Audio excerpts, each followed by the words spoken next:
Voilà, rebonsoir à tout le monde. Je souhaite la bienvenue aux apprenantes et aux apprenants qui nous rejoignent maintenant. C'est le cas. Je propose qu'on poursuive la journalisation des opérations dans une entreprise individuelle. Alors, écriture numéro 11, règlement par banque de la facture du fournisseur Benoît, datée du 19 janvier pour 10 770 francs. Pour vous tenir informé des nouveaux cours et exercices corrigés de Better Study, n'oubliez pas de vous abonner à la chaîne et de cliquer sur la cloche. Voilà, donc comme pour les écritures précédentes, on enregistre cette opération dans notre journal comptable. On veille bien sûr à ce que montant débité et crédit se compensent, s'équilibrent. Et comptablement, comment ça se passe, cette écriture de paiement de notre créancier? Alors, c'est l'écriture 11. Ce qui se passe, on paye notre créancier. Donc, on sort la facture de notre compte créancier. C'est pour ça que c'est un moins. Parce qu'il faut se rappeler que tout à l'heure, on avait comptabilisé cette facture à la réception. Lors de l'opération numéro 6, on avait enregistré la facture créancier, on avait constaté un achat dans le compte de gestion achat, on avait récupéré l'impôt préalable. Maintenant, on paye cette facture. Alors, payer cette facture, ça consiste à sortir ce montant du compte créancier moins. Et simultanément, cette opération, en fait, c'est comme si on mettait nos factures de créanciers dans un classeur rouge, facture impayée, et maintenant qu'on la paye, on la transfère dans un autre classeur, moins, facture payée. Et à ce moment-là, on sort de la banque simultanément le montant de 10 770 francs. Comme ça, on verra que notre compte créancier, il est à zéro. On a constaté une dette et puis on vient de la payer. En la sortant de ce compte créancier et en même temps, ça engendre une sortie d'argent à la banque. Donc moins dans le compte banque 1020. L'écriture numéro 12 du mois de janvier. Alors, réception le 30 janvier de la facture d'électricité du mois de janvier. 215 francs 40, TVA incluse. Alors, comment on enregistre cette opération? Tout d'abord, on l'enregistre dans le journal comptable qui servira de base pour comptabiliser dans notre comptabilité double commerciale. Alors, on enregistre cette facture, on constate une dette pour 215 francs 40 au crédit. Au débit, on constate 15 francs 40 de TVA qu'on sera en droit de récupérer auprès de l'administration, donc plus, c'est une dette. L'administration fédérale des contributions devra nous rembourser ce montant. Bien sûr, avant, on vérifie sur la facture s'il y a bien tous les éléments TVA qu'on a vus avant. Et puis, simultanément, on constate dans un compte de gestion, ces comptes bleus, eh bien, une diminution de la richesse de l'entreprise de 200 francs. Parce qu'à un moment donné, on devra payer cette facture. On la sortira du compte 2010 créancier et puis, simultanément, on sortira de l'argent pour la banque. Donc, on constate déjà une future sortie d'argent dans le compte de gestion 6400 électricité, qui est un compte de charge. Écriture numéro 13, réception de la facture Visa du mois de janvier, pointage et contrôle des dépenses, puis règlement par banque le 30 janvier pour 2154 francs. Donc, si vous vous rappelez bien, on avait, durant le mois de janvier précédemment, on avait sous l'écriture 5 payé du marché matériel informatique avec la carte Visa. Donc, on n'avait pas tout de suite constaté une sortie d'argent. La sortie d'argent, en fait, elle intervient que maintenant à l'écriture 13, on reçoit le décompte Visa.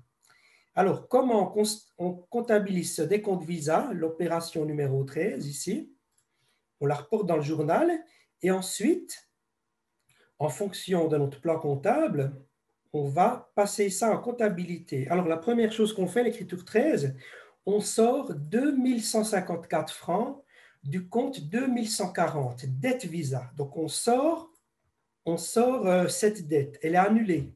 C'est comme si cette dette Visa quand on la reçoit, on l'a dans un classeur, puis lors du paiement, eh bien, on la sort de ce classeur, puis directement, simultanément, on paye à la banque. On voit dans le compte banque, en moins, on sort 2154 francs. En même temps qu'on sort 2154 francs du compte d'aide Visa. Ça, c'est lors de la réception des comptes Visa. L'écriture suivante, alors, écriture 14, retrait d'argent effectué par le propriétaire, M. Muller, au distributeur de billets de banque le 31 janvier pour 3 000 francs. Donc, on a vu précédemment que M. Muller s'était versé un salaire. Il s'était versé un salaire, vous vous rappelez, par l'écriture compte de gestion 5200 salaire à compte privé. On a constaté une dette envers le propriétaire pour 4 200 francs. Et maintenant, le propriétaire, il ne retire pas 4 200 francs, mais 3 000 francs seulement. Donc, moins que le salaire auquel il a droit. Donc, tout d'abord, on enregistre ce retrait du propriétaire dans notre journal. Retrait Muller au distributeur. On indique l'écriture qu'on va passer, le compte à débiter, à créditer, montant débité, montant à créditer, et ensuite on le retranscrit comptablement. Comptablement, donc, on constatera une sortie de 3 000 francs du compte de bilan passif privé. Donc, cela signifie qu'on doit moins d'argent au propriétaire. On lui devait 4 200 au salaire et il retire 3 000 francs. Simultanément, ça sort de la banque, 3 000 francs. Donc, au final, le propriétaire, il a encore droit à retirer 1 200 francs. Donc, ça diminue la dette de l'entreprise envers le propriétaire personne physique. Ensuite, l'écriture suivante, c'est la dernière écriture du mois de janvier, c'est l'écriture 15. Monsieur Muller achète un véhicule d'entreprise en leasing. Paiement le 31 janvier de la première mensualité de leasing en espèces par caisse au moyen d'un bulletin de versement en allant à la poste de Genève. Et en fait, cette mensualité de leasing est payée directement à réception de la facture pour un coût total de 430 francs 80, TVA incluse. Alors, de nouveau, on enregistre cette opération dans notre journal comptable, c'est l'écriture 15. Vous trouvez nos webinaires utiles pour votre préparation au brevet ? Donnez-vous toutes les chances de réussir avec nos contenus de cours en ligne. Pour en savoir plus, rendez-vous sur betterstudy.ch. Et ensuite, on la retranscrit dans notre comptabilité. Alors, on a une sortie à la caisse de 430 francs 80. Là, c'est quand on va à la poste centrale à Genève, à Cournavin. On est au guichet, on donne le bulletin de versement, voilà, on sort 430 francs 80 de la caisse. Simultanément, on enregistre une diminution de la richesse de l'entreprise pendant l'année. C'est pour ça qu'on débite un compte de gestion charge leasing plus moins 4 200. Et aussi, en même temps, on a le droit de récupérer la TVA sur cette mensualité de leasing parce qu'on a vérifié auparavant qu'il y ait bien la TVA. Quand on paye le leasing, Oui. il se passe, là, on va à la poste. Voilà, ça, on avait entendu. Ouais. Et puis ça s'est arrêté juste quand tu parlais de l'IP, là, des 30 francs 80. Alors, c'est vrai qu'on enregistre la charge de leasing dans un compte de gestion, plus moins. Oui. On constate une future diminution de la richesse de l'entreprise pendant l'année 2021. Oui. Et simultanément, on a le droit de récupérer l'impôt préalable à la condition que le contrat de leasing fasse mention de toutes les indications TVA qu'on a vues avant. Et souvent, c'est le cas quand on reçoit les mensualités de leasing chaque mois. En fait, la facture, il y a le bulletin de versement, il y a souvent encore les indications de la TVA, le taux de TVA, le numéro de TVA du fournisseur. Donc, c'est pour ça qu'on a le droit de récupérer l'impôt préalable. Et ce montant, vu qu'on a le droit de le récupérer de TVA, on le met de nouveau dans ce compte de créance qu'on a envers l'administration, dans ce compte d'actifs. En fait, c'est une dette, c'est une créance que l'administration devra nous rembourser prochainement. Bien entendu, s'il n'y a pas les indications de TVA pour une raison XY, de nouveau, on ne récupérerait rien dans ce compte. Et puis, on mettrait tout en charge. Dans le compte 6260, 430 francs 80. Ça, c'est le cas où il manque des données TVA. Mais là, ce n'est pas le cas. Donc, c'est pour ça que j'ai récupéré l'impôt préalable. Donc, ça, c'était les écritures du mois de janvier. Ce qu'il faut savoir, chaque mois, c'est la même mécanique, hein. Chaque mois, on enregistre le salaire du patron, on enregistre les factures de fournisseurs, etc. Et puis, ensuite, ce qui se passe, en fin d'année, au 31 décembre, c'est ce qui s'appelle, c'est la phase 3, c'est la fin de l'exercice comptable. Donc, juste Je peux juste te poser une question? ouais, Il y a une question qui est liée à la dette Visa.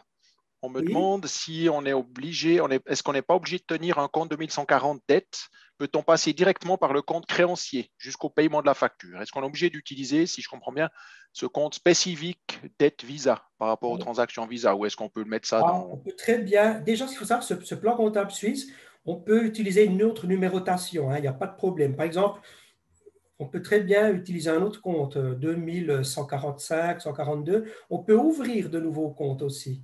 Donc, pour moi, on pourrait très bien mettre compte d'attente. En fait, c'est dans un compte d'attente. On pourrait très bien appeler ça aussi compte d'attente Visa. D'accord, juste pour voir qu'on a une dette qui est enregistrée, qu'on va une fois ou l'autre régler, quoi. Absolument. Ça Il n'y a pourrait être aucun dans le problème. 2000 aussi. Dans le 2000, souvent, ce qu'on peut dire, c'est que le 2000, il est lié dans les comptabilités qu'on a, il est lié à un module de fournisseur. C'est-à-dire qu'on va Absolument, oui. ouvrir un fournisseur avec une adresse, on va dire, OK, c'est le fournisseur Visa à Corner Bank, à Lugano, je ne sais pas quoi. Puis quand on enregistre dans ce module-là, automatiquement, cette dette va venir sur le 2000. Tout à fait. Alors, c'est vrai que Donc, si on regarde ici, le compte 2000, c'est vraiment lié aux achats, c'est vraiment les achats liés à- à l'activité de l'entreprise. Ici, c'est un magasin qui vend des vélos. Donc, les achats de vélos, ça se comptabilise bien dans le compte 2000. Par contre, c'est vrai que cette dette Visa, ça concernait plutôt un frais généraux, hein, d'accord. un investissement, l'appareil de production. Donc, pas vraiment ce qu'on dit l'activité principale de l'entreprise, le core business, comme disent les anglo-saxons, plutôt l'outil de production. C'est pour ça que je l'ai mis dans ce compte 2140, autre dette à court terme. Puis rémunéré Rémunéré. parce qu'il y a potentiellement il y a des intérêts si on a du retard, c'est ça. Absolument, ouais. C'est vrai que les intérêts Visa peuvent être très élevés, hein. C'est même au-delà de 10%. Donc, voilà, mais utiliser un autre OK. compte, c'est tout à fait possible, hein, si ça suit cette logique du plan comptable. Et encore juste une question, on nous demande, le véhicule ne correspond pas à un investissement avec amortissement. Alors, si c'est du leasing, on peut le mettre en charge, quoi. Ah oui, Enfin, absolument. c'est le code d'obligation ne vous donne pas d'indication. Si c'est une charge, c'est un coût qui viendra mensuellement, puis ça fait diminuer votre résultat, oui. Donc, Tout à fait. On le met en charge parce que ce véhicule ne nous appartient pas. S'il nous appartenait, on le mettrait au bilan. Euh, Qu'est-ce qu'on fait? Quelle est l'utilisation des fonds mis à disposition de l'achat d'un véhicule? Mais là, il ne nous appartient pas. Donc, c'est pour ça qu'on le met c'est en une charge. location. C'est une location. On Tout à fait. entend, juste entre parenthèses, on entend certaines normes comme les IFRS, les normes internationales, traitent le leasing d'une certaine manière, où on est obligé de l'indiquer à l'actif, de le traiter un peu différemment. Mais au code des obligations, c'est une charge complète qui impacte le résultat. Absolument, ouais, tout à fait, ouais. Voilà. Donc, si Merci. on revient, là, on en est à la phase 3, la fin de l'exercice comptable. Qu'est-ce qui va se passer?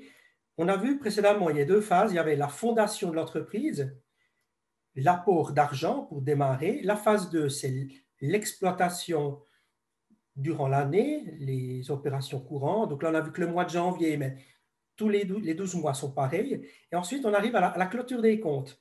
C'est la fin de l'exercice comptable. Alors là, qu'est-ce qu'on nous dit? Plusieurs mois se sont écoulés depuis la création, le début de l'activité de l'entreprise Muller au 1er janvier 2021. En début d'année 2022, M. Muller, par exemple, au mois de février 2022, M. Muller, voilà, il va faire la comptabilité 2021. Donc à ce moment-là, il va faire la clôture de la comptabilité l'année précédente à la date, donc l'année 2021. Et puis, pour cela, M. Muller devra présenter les comptes selon les articles 957 suivants et du Code des obligations. Il devra notamment présenter un bilan, un compte de résultats. Mais avant cela, il y a des écritures qu'on appelle de bouclement, auxquelles M. Muller devra procéder. Alors tout d'abord, il y a quelques écritures. Le stock de VTT dans l'entrepôt fait état d'un seul VTT au prix d'achat de 2000 francs. On devra comptabiliser la variation de stock afin de déterminer le prix d'achat des marchandises vendues. Vous vous préparez aux examens du brevet dans une autre école que Better Study. Vous avez besoin de consolider certaines notions à votre rythme et au moment qui vous convient le mieux. Demandez dès maintenant votre essai gratuit sur betterstudy.ch. Ensuite, il y a les comptes de bilan TVA qui devront être soldés au 31 décembre. Et puis finalement, on devra calculer un intérêt de 4% sur le capital investi par M. Muller au début. M. Muller, au 1er janvier, il a injecté de sa fortune privée 25 000 francs dans l'entreprise. Donc, il a droit à un intérêt là-dessus. Parce que s'il n'est pas placé cet argent dans son entreprise, s'il n'est pas créé cette entreprise et pris un risque, il l'aurait placé à la banque, il aurait eu droit à un intérêt également. Donc, ces écritures-là de fin d'année, on les comptabilise de la manière suivante. Alors, tout d'abord, la comptabilisation du stock. 2000 francs, comment ça se passe? Donc, on enregistre l'opération dans le journal et puis ensuite, on le passe en comptabilité. Donc, on a vu qu'au départ, tous les achats de vélo, on les passait dans le compte achat vélo pour 10 000 francs. On avait acheté 5 vélos. On les a passés dans le compte de gestion achat vélo parce qu'on est optimiste. On pensait qu'ils seraient vendus, que les 5 vélos achetés seraient vendus pendant l'année 2021. Mais en fin d'année, on constate dans le stock qu'il reste un VTT. Effectivement, au 1er janvier, donc on n'avait aucun vélo dans le stock, entreprise démarrée.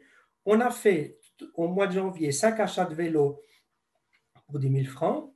Et puis ensuite, on a vendu 4 vélos pour 8 000 francs au prix d'achat et 16 000 francs au prix de vente. Ces 16 000 francs au prix de vente, on les retrouve dans un compte vente, voilà, 3 200. Les ventes de vélos de l'année pour 16 000 francs.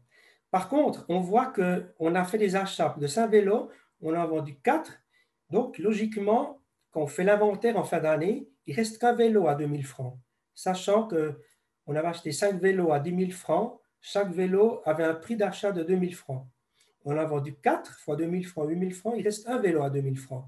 Donc, ce qui se passe, en fin d'année, on doit constater un vélo en stock. C'est pour ça que dans nos achats de 10 000 francs, dans le compte 4 200, on sort 2 000 francs pour qu'il ne reste plus que 4 vélos à 8 000 francs. Et ce vélo à 2 000 francs qui est en stock, on le met dans un compte de bilan, plus moins, on constate un vélo qui est resté dans l'entreprise. Ensuite, l'écriture suivante, c'est les comptes de TVA qui doivent être soldés au 31 décembre. Alors, comment on solde ça? On solde ça, on reporte tout d'abord notre écriture dans le journal, écriture 17, et comptablement, ça se passe comme ça. Les comptes d'impôt préalable, c'est-à-dire la TVA qui est enregistrée sur les factures fournies sur les frais généraux, on les met à zéro, on les vide. Donc, l'écriture 17, on sort 770 francs du compte 1170, c'est la TVA sur les achats. On compte dans le compte 1171, impôt préalable sur investissement, on sort 508 francs qu'on a droit en remboursement. Et ces deux montants-là, on les vire dans un compte, un nouveau compte que j'ai ouvert qui s'appelle 2201 dette TVA. Donc, ce montant de 508 francs à 770, on les retrouve ici au débit. Et par rapport à cela, on va aussi voir quelle est la TVA due sur nos ventes. Donc, sur nos ventes, on voit que dans le compte 2200, qui est une dette envers l'administration, la TVA de ce chiffre d'affaires, on a pour 1230 francs de TVA qu'on devra payer à l'administration. Donc, on vide ce compte et on le met dans le compte général dette TVA, 1232. Et puis, le résultat, ce sera soit de la TVA à payer ou à recevoir de l'administration. Donc, voilà ici, la TVA à payer sur le chiffre d'affaires et ici, au débit, la TVA à recevoir qui provient de ces deux comptes. La TVA sur le chiffre d'affaires qui vient de ce compte-là.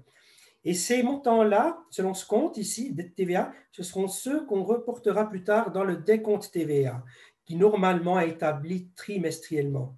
Puis le montant qu'on recevra ou qu'on devra payer, on le reportera dans le décompte TVA, soit dans le chiffre 500, montant à payer, ou soit sous le chiffre 510, montant à recevoir. Ensuite, la dernière écriture de bouclement, c'était l'intérêt à comptabiliser en faveur du propriétaire. Comment on comptabilise ça? Tout d'abord, l'écriture qu'on pense passer, on va la poser dans le journal TVA, l'écriture 18, et ensuite on retranscrit ça dans nos comptes. Alors, l'intérêt en faveur du propriétaire, en fait, c'est une dette, c'est de l'argent qu'on lui doit, c'est pour ça qu'on crédite le compte 2850 privé plus, puis en même temps, c'est de l'argent qu'on lui doit, donc ça diminue la richesse de l'entreprise, c'est pour ça qu'on débite un compte de charge 6901 intérêt-charge. Et puis si on payait ça au propriétaire plus tard, on débiterait le compte privé 2850. Et simultanément, si on payait par banque, eh ben voilà, à la banque, eh ben on indiquerait ici 2850, la banque en moins. Mais pour l'instant, on ne lui verse pas, il n'exige pas le paiement. Donc, c'est pour ça qu'on fait comptabiliser la dette en faveur du propriétaire dans le compte 2850. Je peux juste te poser une question. On me demande concernant le taux qui est de 4%, ça c'est le taux usuel admis par le fisc ou pourquoi est-ce que tu prends 4%? C'est vraiment un taux théorique scolaire. Théorie scolaire, ouais. Dans la pratique, tu vois des taux, on fait ça. Dans la pratique, on fait ça, tu envoies des intérêts sur le capital ou Bien pas sûr, tellement? et puis chaque année, l'impôt fédéral direct communique le montant des intérêts. Voilà. C'est vrai que plus on comptabilise d'intérêts, plus ça augmente les charges de l'entreprise durant l'année, plus ça diminue sa richesse, plus ça diminuera le bénéfice imposable. Donc le fisc, il dit stop, il dit cette année-là, vous avez droit à comptabiliser un intérêt en faveur du propriétaire que de 1%, 0,5%, 1,5%, on est plutôt dans ces tranches-là que 4%.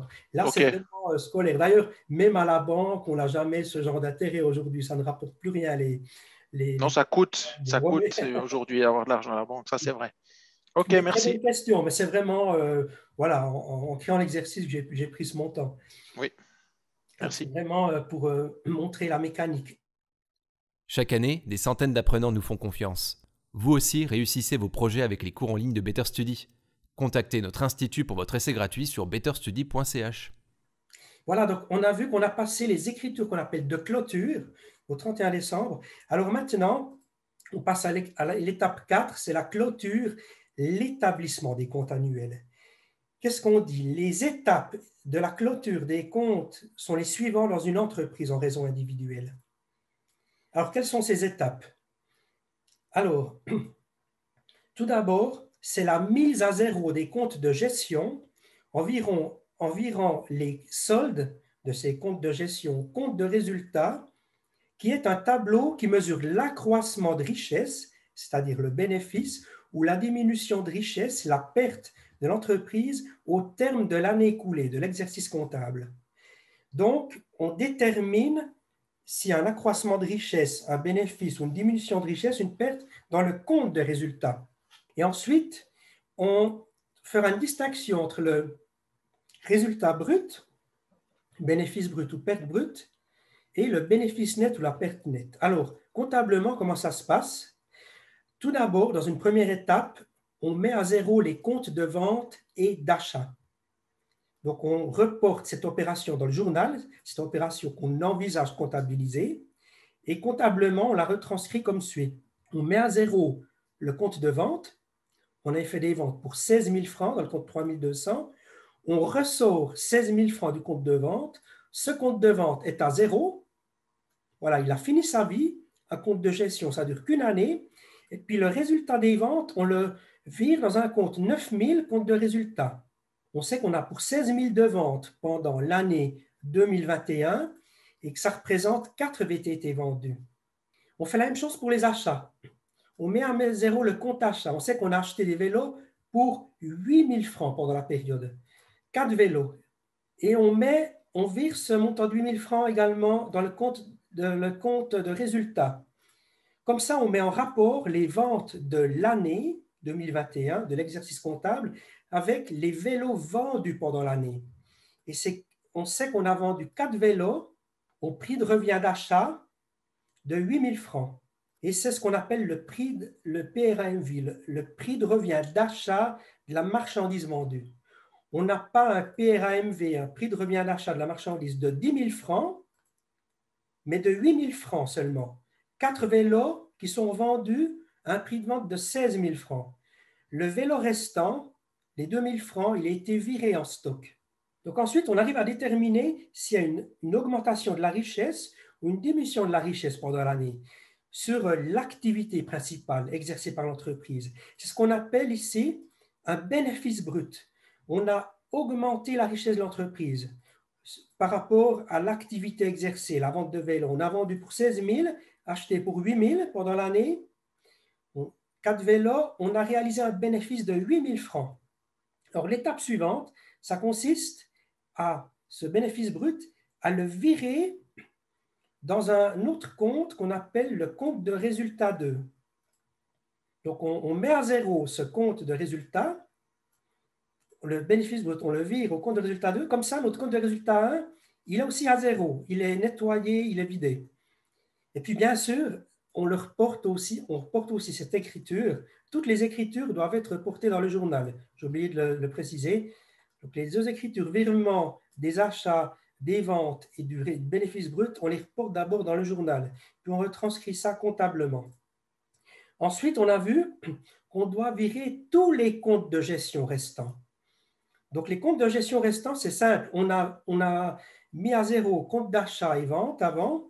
Maintenant, on doit virer tous les comptes de gestion restants. Salaire, charges sociales, loyer, leasing, électricité, intérêts, charges, pour déterminer au final quel est l'accroissement de richesse ou la diminution de richesse de l'entreprise. Donc, tous ces comptes, on les met à zéro. Par exemple, le compte salaire, on crédite le compte salaire, comme ça on est à zéro, 4 200 au débit, 4 200 au crédit, et puis on le met dans ce compte de résultat 2. Salaire, on fait pareil pour la VIS, le leasing, l'électricité et les intérêts. Comme ça, tous nos comptes de gestion qui ont une durée de vie très courte, d'une année, ils sont à zéro.